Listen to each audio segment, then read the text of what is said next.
বাংলাদেশের ক্রিকেট ইতিহাসে রিশাদ হুসাইনই একমাত্র ট্যালেন্টেড, সাহসী এবং বুদ্ধিমান লেগ স্পিনার। রিশাদ হুসাইন তার বোলিংয়ের যে উত্তাল বোলিংয়ের যে তাণ্ডবলীলা, বোলিংয়ের যে কারিশমা, সেটা কিন্তু পিএসএল এ প্রদর্শন করে যাচ্ছেন।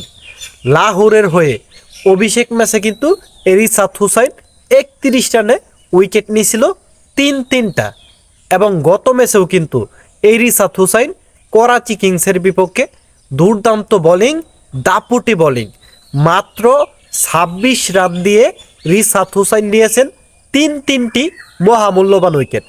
এই রিশাদ হুসাইনই কিন্তু বাংলাদেশের ভবিষ্যৎ সম্পদ। তাই বিসিবির উচিত এই রিশাদ হুসাইনকে ভালোভাবে টেক কেয়ার করা, কারণ একটা লেগ স্পিনারে কিন্তু একটা ম্যাচ জেতাতে অনেক গুরুত্বপূর্ণ ভূমিকা পালন করে, যেটা বর্তমান ক্রিকেটে আমরা দেখতে পাচ্ছি। বিশেষ করে আফগানিস্তানের লেগ স্পিনার রাশিদ খান, তিনি কিন্তু দুর্দান্ত বোলিং করে থাকেন এবং তার কল্যাণে আফগানিস্তান কিন্তু অনেক ম্যাচ জয়লাভ করতে পারছে। তাই আমাদেরও একটা লেগ স্পিনার যেহেতু আছে রিশাদ হুসাইন, দীর্ঘদিন পর আমরা এইরকম একটা বোলার পাইছি। তাই বিসিবি যদি রিশাদ হুসাইনকে সঠিকভাবে পরিচর্যা করতে পারে এবং একটা ভালো কোচের অধীনে রিশাদ হুসাইনকে কোচিং করাতে পারে,